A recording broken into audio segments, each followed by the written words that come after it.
Oh, hello everybody, and welcome to Sword Art Online 2, episode 16 review. And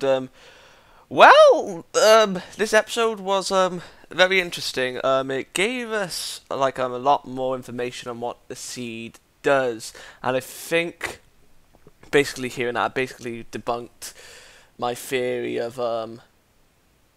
Thrym and that the Lady of the Lake becoming independent AIs like Yui.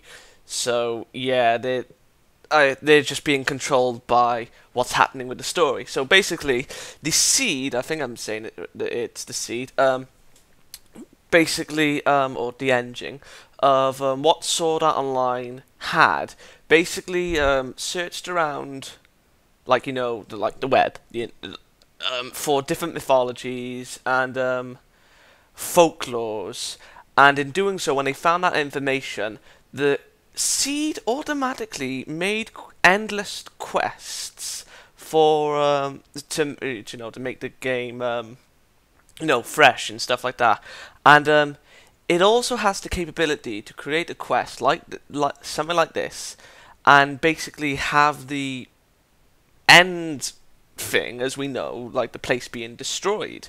And Yui also mentions that that's what happened. That's what the seed did with Anicard, because Anicard was destroyed when the game was completed, Sword Art Online. So I was like, oh, okay, so yeah. And then when Shinon, yeah, it was either yeah, I think it was Shinon. Shinon asked, okay, if it's they destroy Alpha Online, can't we just like turn the data back? And then Yui's just like, nah, you can't. The only data that can be turned back is like character data. So yeah, once Theme, if he succeeds in destroying Alpha, yeah, I'm just saying the game. I don't know the areas. Then basically the game itself is fucked. So they have to beat this guy in order to save the game. And to be perfectly honest, we're having something like that as an event where it makes it permanent. A game killer, but at the same time, it is fabulous. I'm not gonna lie. I mean, like these three, one more episode left if it's going to the episode pattern, is what I heard. Um, it's basically feeling like a lot of people, like I said last week, like a proper MMO, but a little bit more epic. So yeah, the episode itself was basically simple.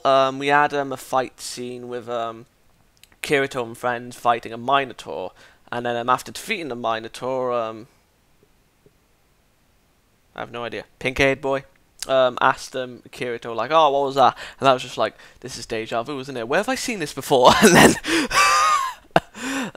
Asuna cleared that up. It was back in Sword Art when he asked him, why was he able to dual wield? And basically, I figured it out before. What was I going to say? Sora. Kirito did his explanation. Basically, he can wield two swords, but he can't attack them consecutively. Basically, he can use his enchanted sword and strike the guy, wait 4 seconds, and then attack again. He can't do rapid response attacks like he did to when he first used the dual wielding skill in Alpha, no, in Sword Art Online. He can't go all Rambo on Mid's ass. So yeah, that boss went down pretty easily, and then Silka, yeah, the girl with the pet, just beat down that little giant insect thing. I was like, good girl, good girl.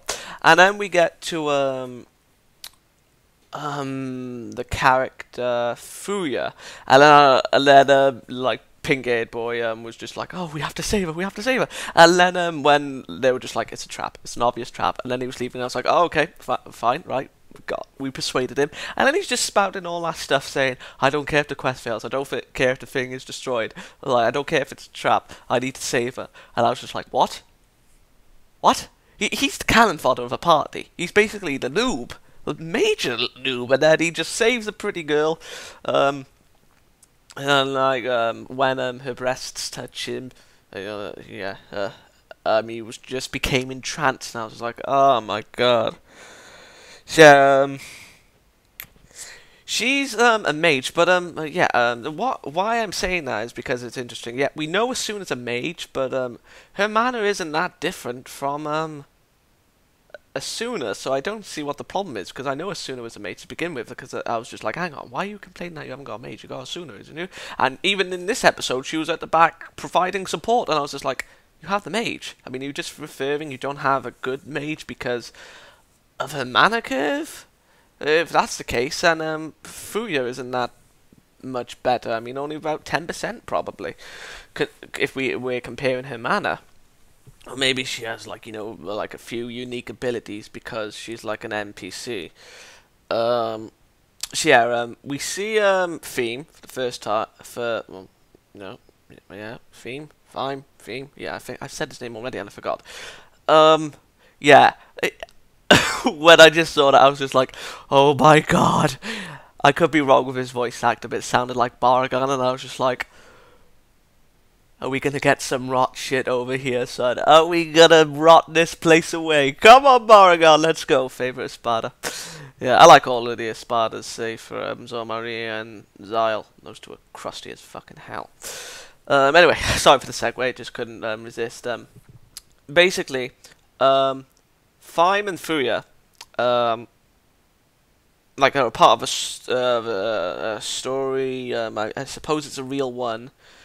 And she's looking for something. I mean, if it's Norse mythology, I have no idea. I mean, at first I thought it was Odin, for a second, but I didn't know why. So I'm gonna search up the story of Thrym and Fuya afterwards, if it, like, you know, behaves and shows me the weapon. But yeah, Thrym was offering, you know, like, everyone, you know, like, if you